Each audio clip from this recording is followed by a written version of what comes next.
Então, dando continuidade, nós vamos ver agora um pouquinho aqui da vasculatura e inervação dos ossos. A princípio, os ossos eles têm um suprimento abundante de vasos sanguíneos. As mais visíveis são as artérias nutrícias, uma ou mais por osso, tá ok? Elas vão surgir como ramos independentes de artérias adjacentes fora do periósteo, tá ok? E elas vão seguir basicamente obliquamente através do osso compacto da diáfise, de um osso longo, através dos forames, através dos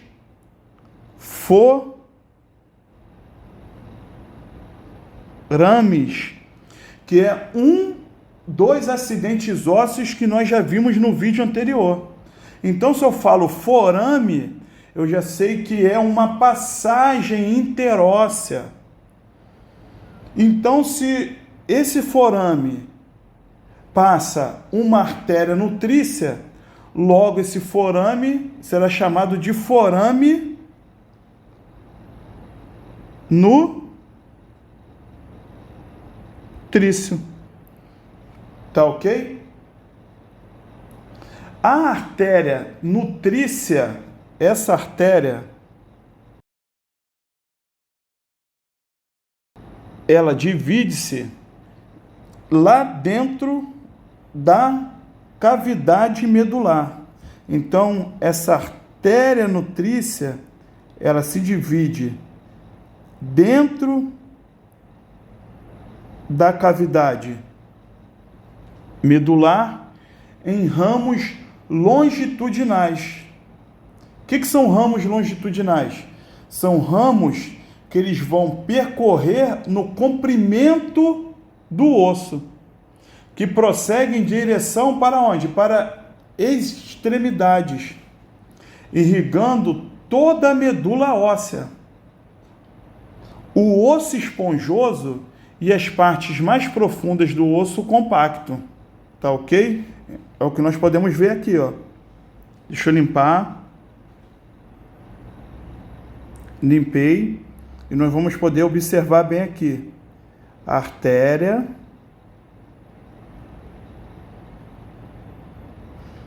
Ela vai passar pelo forame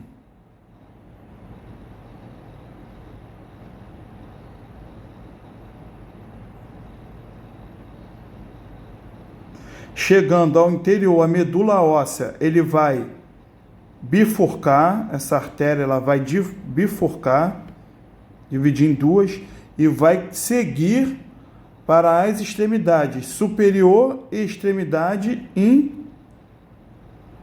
inferior. Irrigando quem?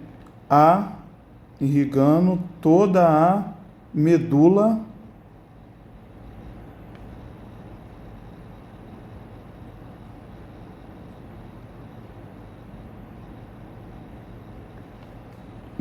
óssea. Tanto preste bem atenção, tecido ósseo esponjoso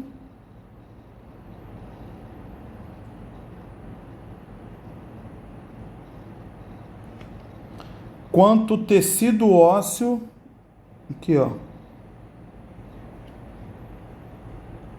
compacto.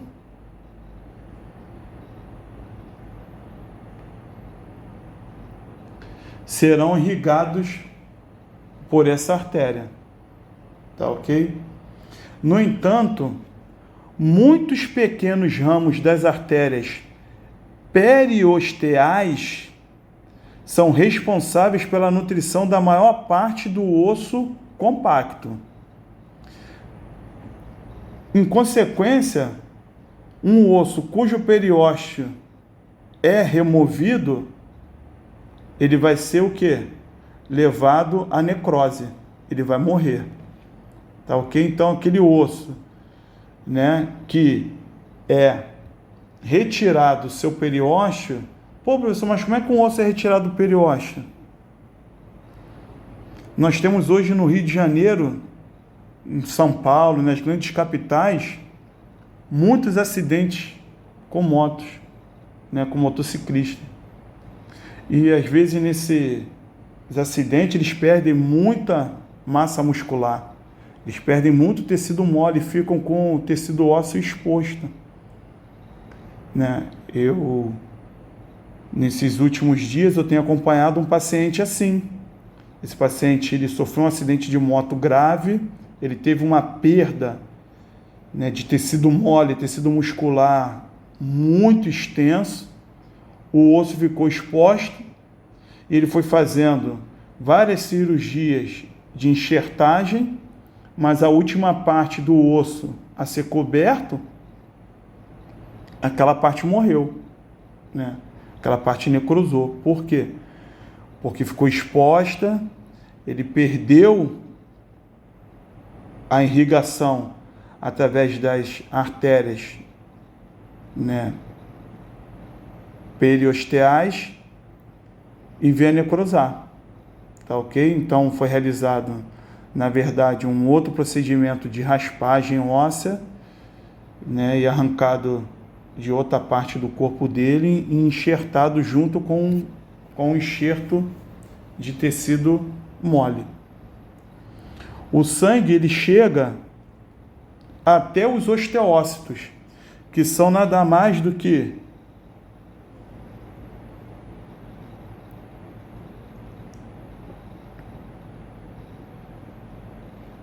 células. Deixa eu limpar.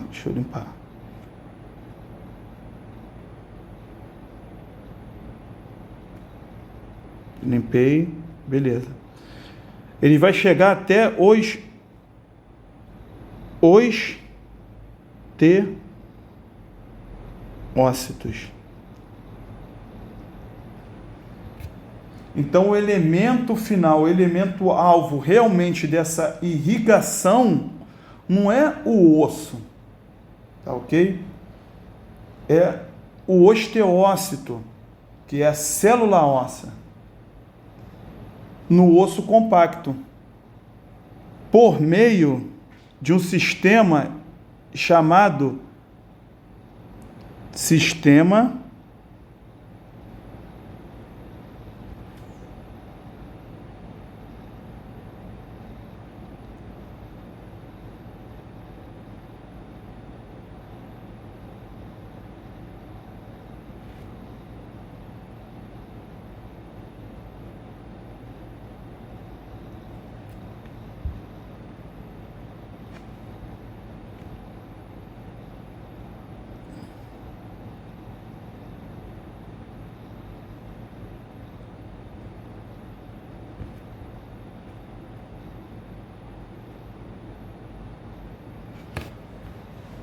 Que sistema é esse, professor? Sistemas, na verdade, tá? Sistemas Harvesianos ou Aversianos ou ósteons. O que são esses sistemas, professores? Eles são sistemas de canais microscópicos. E esses canais, eles vão abrigar pequeníssimos vasos sanguíneos. As extremidades dos ossos, elas serão irrigadas por artérias metafisiais e epifisiais, que se originam principalmente das artérias que suprem as articulações. Nos membros, essas artérias, elas costumam fazer parte de um plexo arterial periarticular. Vou escrever. Plexo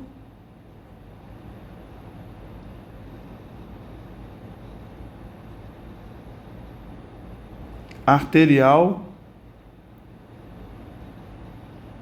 periarticular. plexo arterial periarticular. Se eu estou falando que é periarticular, eu estou querendo dizer que ele vai circundar a articulação e assegurar o fluxo sanguíneo distal a ela, seja qual for a posição assumida. Vou repetir. Se eu chamo de periarticular, eu quero dizer que ela vai, vamos para a figura, volte aqui suas vistas para a figura, ela vai, circundar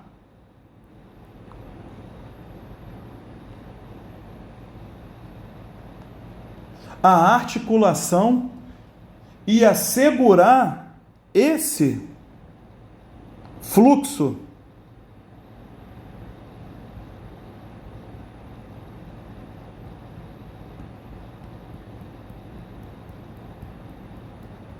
vejam bem aqui na figura, vai segurar esse fluxo sanguíneo distal a ela, seja qual for a posição articular assumida. Pode ter inflexão, extensão, hiperextensão, hiperflexão.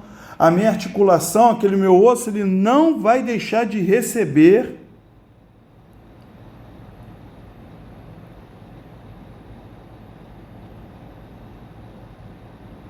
aqui, ele não vai deixar de receber nutrientes por causa deste sistema chamado plexo arterial periarticular. Tá ok? As veias, prestem bem atenção, as veias vão acompanhar as artérias. Voltem seus olhos aqui para a figura em azul. Nós vamos ter as veias, que vai acompanhar as artérias através dos forames nutrícios. Essas grandes veias, muitas dessas veias, também vão sair através de forames que estarão situados próximo das extremidades articulares dos ossos. Os ossos que contêm medula óssea vermelha, eles vão ter muitas veias calibrosas. Tá ok? Aí eu faço um momento aqui de 30 segundos e pergunto para os senhores: por quê? Ok, passaram seus 30 segundos. Ora, vocês hão de convir comigo que está chegando sangue em um compartimento fechado, correto? O osso, a medula óssea, é um compartimento fechado. Então, se o meu osso ele tem medula da cor vermelha, por inferência, eu sei que chega muito sangue arterial naquele osso. Se chega muito sangue arterial naquele osso, existe um metabolismo acelerado, existe uma troca de oxigênio. Se existe troca de oxigênio, se existe nutrição, existe também lixo metabólico. Então, esse meu sangue chega arterial e na troca metabólica, na troca gasosa, na difusão, na irrigação, esse sangue chega arterial e ele tem que sair venoso. Então, na mesma proporção em que eu tenho sangue chegando, eu tenho que ter também sangue saindo. Mas sangue arterial rico em oxigênio chegando através da artéria e sangue venoso saindo através das veias. Então, por isso, os ossos que contêm medula óssea vermelha têm muitas veias calibrosas. Para quê? Para poder realizar a extração desse sangue venoso de dentro dos ossos. Os vasos linfáticos também são abundantes no periósteo. Aqui, ó, vasos. Volta suas vistas aqui para o desenho. Em verde, nós temos aqui os vasos linfáticos. Tá ok? Esses vasos linfáticos, eles vão pegar o lixo metabólico, tudo aquilo de ruim, né? Às vezes advindo de um processo inflamatório, vai canalizar esse lixo metabólico e vai jogar na corrente sanguínea através das veias. Tá ok? Um outro elemento são os nervos. Os nervos acompanham os vasos sanguíneos que irrigam os ossos. O periósteo tem rica inervação sensitiva. Esses nervos, eles vão ser chamados de nervos, se eles estão no periósteo, eles vão ser chamados de nervos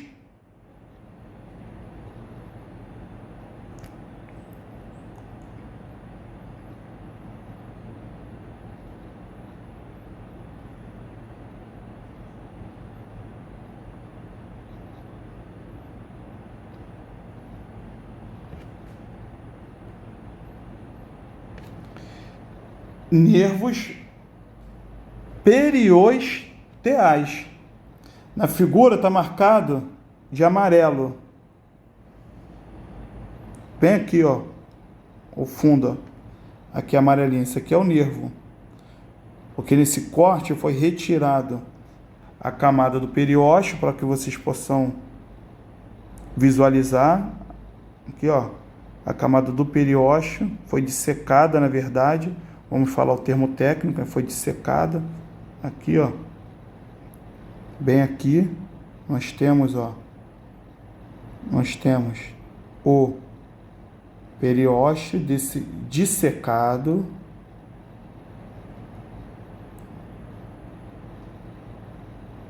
Nós temos em amarelo os nervos periosteais, que conduz fibras de dor. Tá ok?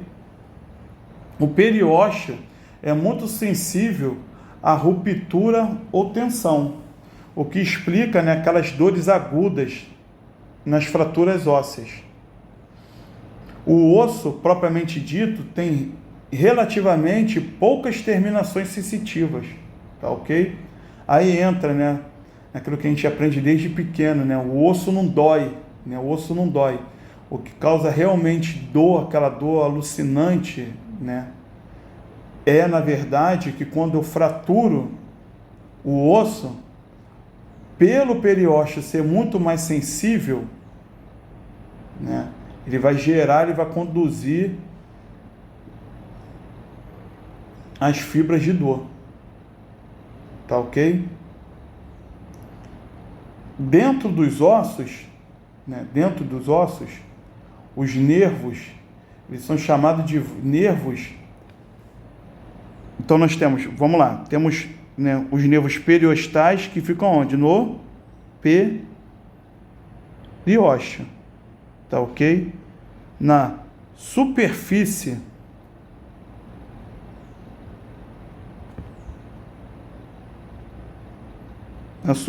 óssea. Tá ok? E nós vamos ter os nervos dentro do osso, no interior do osso. Esses nervos, eles serão chamados de nervos nervos vasomotores.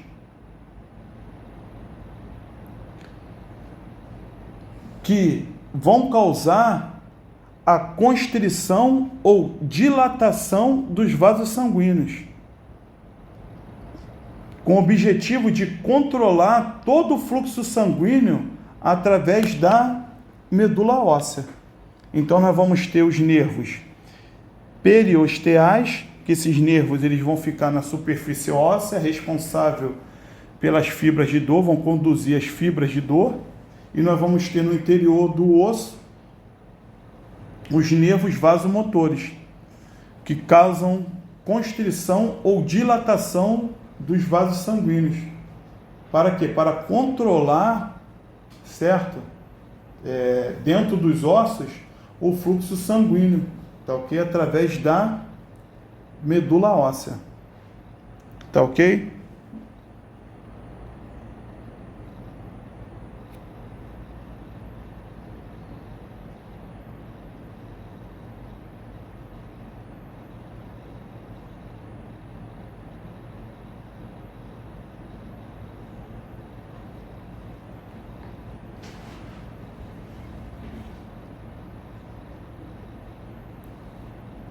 Então nós chegamos agora, né,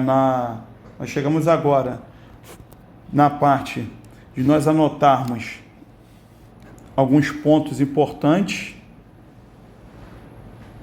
da aula. É sempre aquele algo a mais, correto?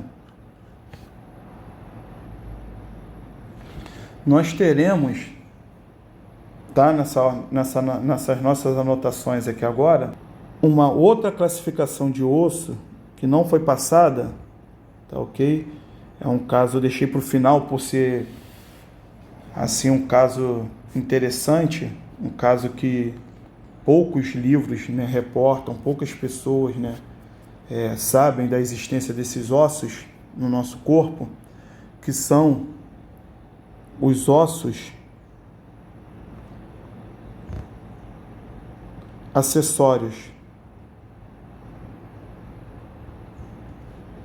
também chamado de supranumerares.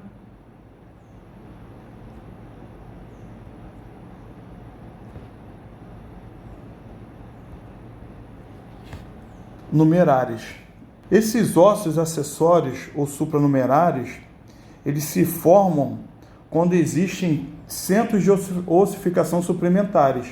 Então nós vimos as duas formas de formação óssea.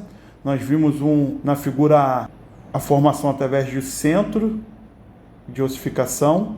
Nós vimos a figura B, em que era nas duas lâminas a formação óssea, não vinha do centro, mas nas duas lâminas, onde formavam os ossos longos. E nós vimos na figura A, acima, nós vimos um centro de formação óssea a partir de uma estrutura totalmente cartilaginosa, totalmente fibrótica. E ali surge um centro de ossificação e vai se formando, vai se depositando cálcio até se formar o osso. Então esses ossos supranumerários, eles são formados onde existem esses centros de ossificação suplementares. Muitos ossos, eles se desenvolvem a partir de vários centros de ossificação, e as partes separadas, normalmente, elas se fundem. Normalmente, elas tendem a se fundir. Mas, às vezes, né, um desses centros,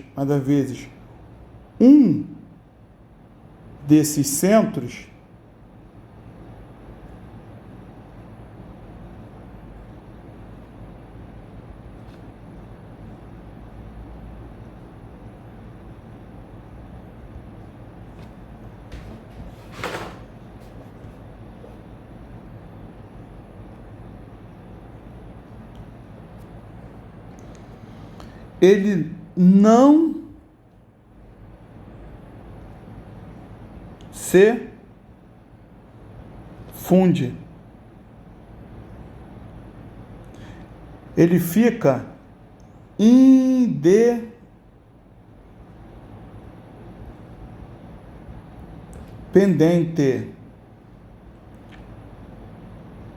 entre aspas, solto, livre e leve, solto.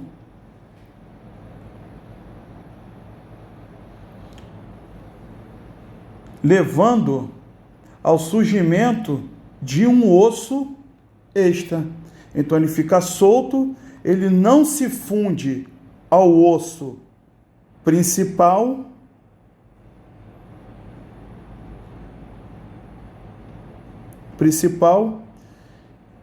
e ele vai se transformar, se calcificar, levando ao surgimento de um osso extra.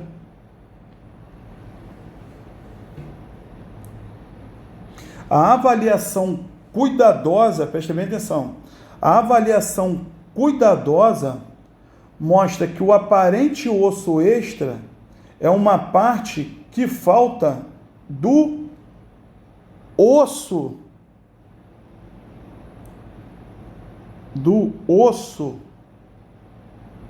Nossa, esse osso meu ficou horrível. Calma aí, pessoal, calma aí. Agora sim, ficou parecendo mais com um osso, né? Então esse osso, olha só, esse osso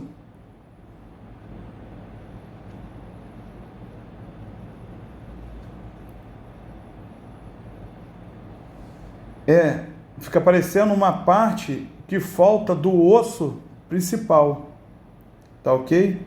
A área circunscrita de osso são observados com frequência ao longo das suturas do crânio, tá? Onde esses ossos planos se tocam. Então, onde eu vou ter com mais frequência esse tipo de osso supranumerário? Nas suturas do crânio, onde os ossos planos se tocam, sobretudo aos relacionados com o osso parietal. Esses ossos pequenos e irregulares, e chamados também de vermiformes, são ossos suturais, também chamados de ossos wormianos ou wormianos, tá ok? É importante, muito importante, prestem bem atenção, né? Nós temos a consciência que esses ossos acessórios, eles são muito comuns aonde? Na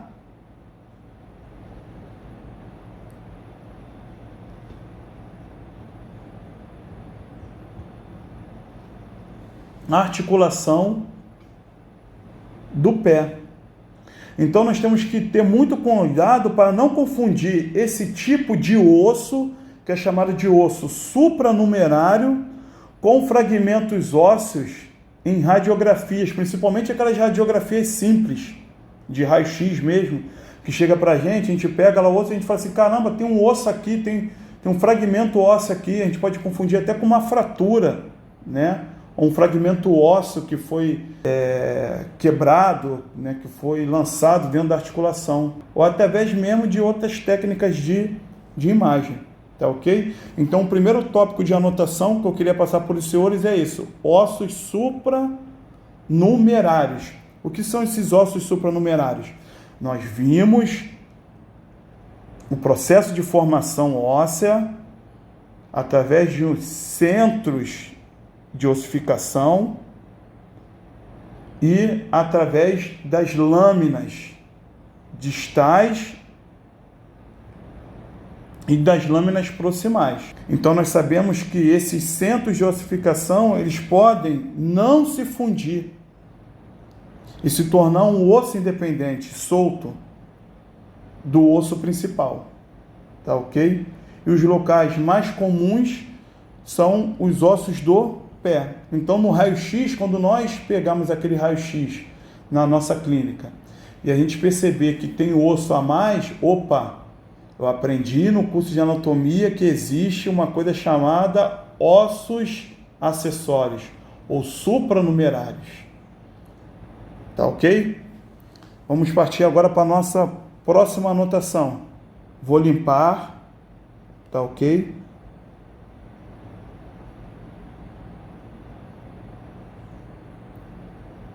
Que são chamados de ossos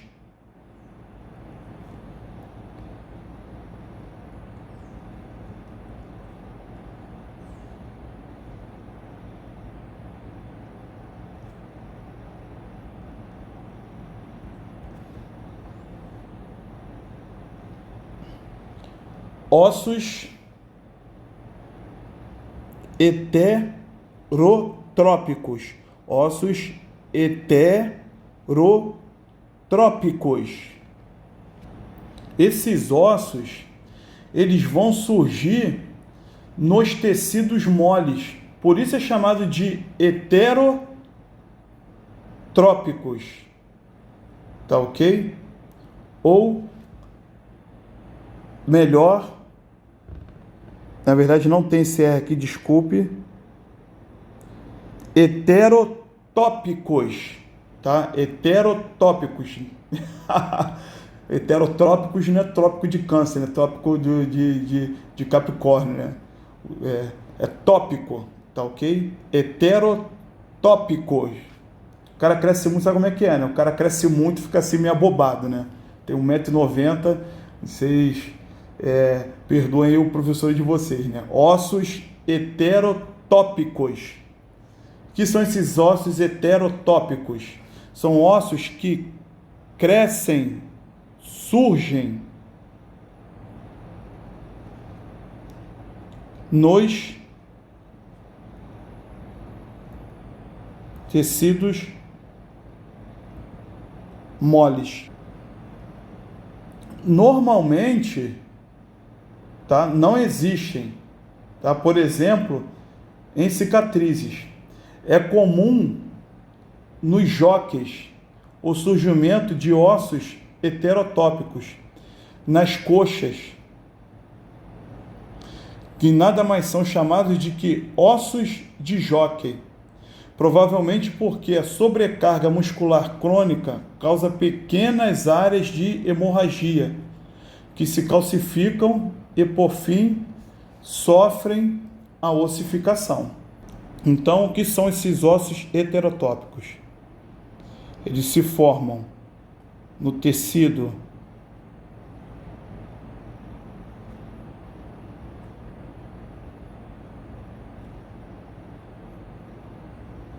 mole, geralmente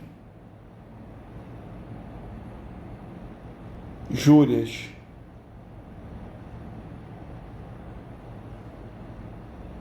Regulares, onde vão se formar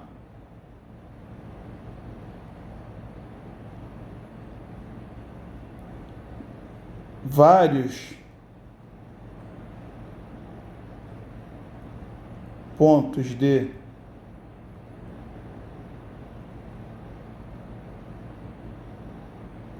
hemorragia, e esses pontos de hemorragia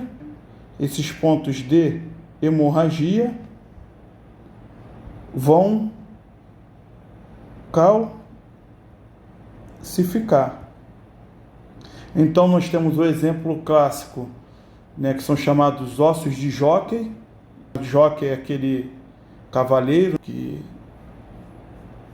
salta com o cavalo, faz a corrida de cavalo.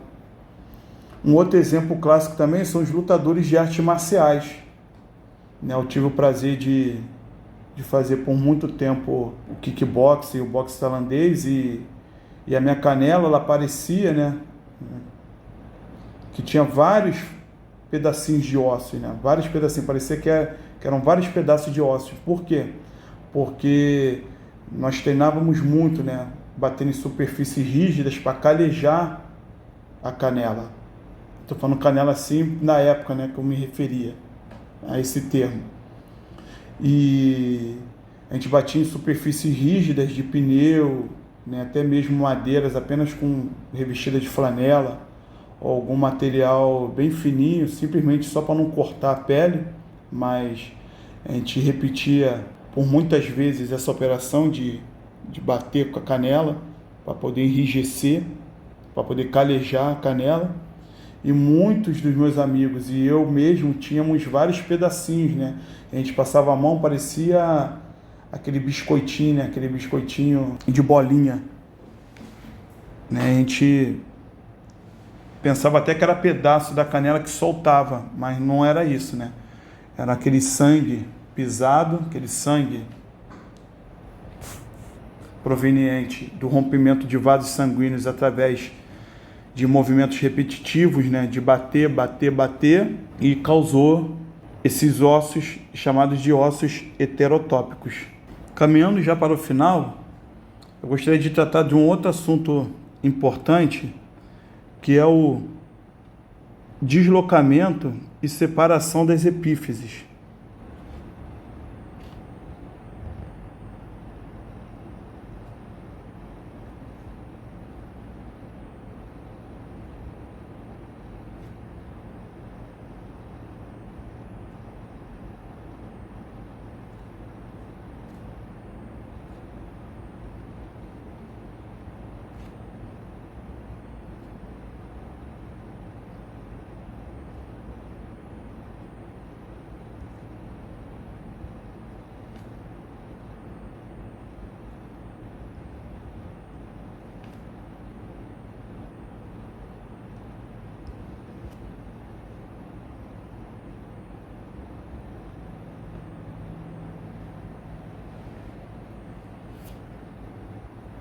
Muitas vezes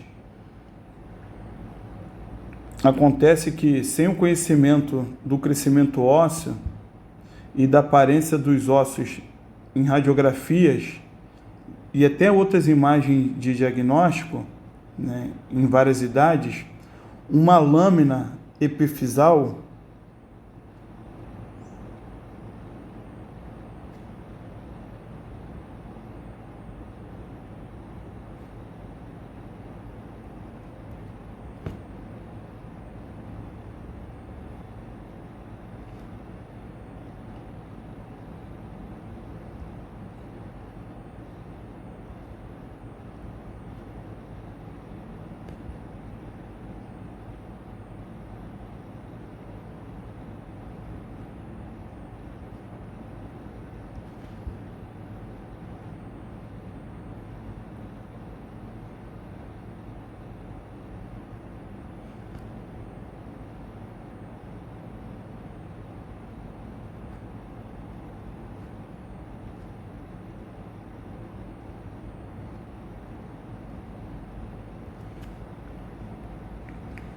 Então, uma lâmina hipefisal deslocada, ela pode muito bem ser confundida com uma fratura.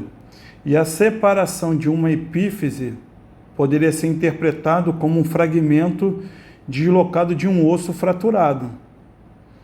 Por isso é necessário ter o conhecimento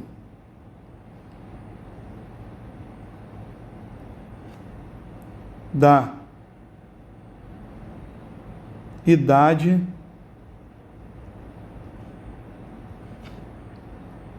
do paciente, eu tenho que ter o conhecimento da localização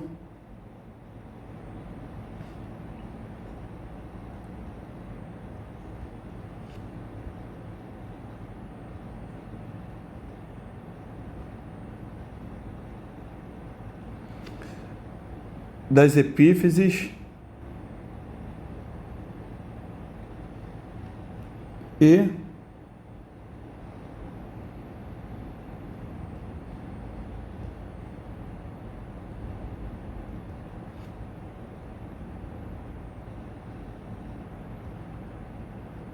e treinamento adequado nos diversos tipos de imagens, seja ela de raio-x, tomografia computadorizada, ressonância magnética. Por isso que nesse curso nós vamos ver também muito raio-x, nós vamos ver muitas imagens de tomografia computadorizada, comparada com raio-x, comparada com ressonância magnética, tá ok? Se nós tivermos esses três conceitos aqui, nós vamos evitar muitos erros anatômicos. As margens da diáfise e epífise são suavemente curvas, tá? Na região da lâmina epifisal. As fraturas ósseas, elas sempre deixam uma borda afiada, frequentemente irregular de osso. Uma lesão que causa fratura em um adulto geralmente causa o deslocamento da epífise na criança. Então, muitas vezes a criança vai chegar com a suspeita de fratura. Mas se você não vê lá, né, se você não conseguir enxergar uma lâmina afiada, uma espícula, uma ponta aguda, e você sabendo, né, da região onde fica a epífise, onde fica a lâmina epifisal, você já começa a desconfiar que aquilo ali não é uma fratura, é simplesmente um deslocamento ou uma separação das epífises, tá ok? Então, pessoal, temos que ter muito cuidado com o tratamento de ultrassom, principalmente em pessoas na idade de crescimento. Não podemos utilizar ultrassom em cima da epífise de crescimento, nós podemos fechar, nós podemos acelerar o fechamento dessa epífise, tá ok? Nós temos que ter a noção de que a dor causada por uma fratura, na verdade, ela é causada realmente pela parte sensitiva do osso, que é o seu periósteo, onde é mais inervado. Nós não podemos esquecer que o sistema esquelético ele é dividido em esqueleto axial, ossos da cabeça, pescoço e tronco. O apendicular são os ossos dos membros. O esqueleto propriamente dito é formado por vários tipos de tecido. A cartilagem, que é um tecido conjuntivo, semirrígido. O osso, uma forma rígida de tecido conjuntivo que oferece suporte, proteção, movimento, armazenamento, tá? Até de alguns eletrólitos e síntese de células do sangue. Nós temos o periósteo que circunda os ossos, o pericôndrio que circunda a cartilagem, propicia a nutrição a esses tecidos e são os locais de formação de nova cartilagem e osso. Nós não podemos esquecer que dois tipos de osso, esponjoso e compacto, são distinguidos pela quantidade de material sólido e pelo tamanho e o número de espaços que contém no seu interior. Os ossos são classificados em longos, curtos, planos, irregulares e sesamoides.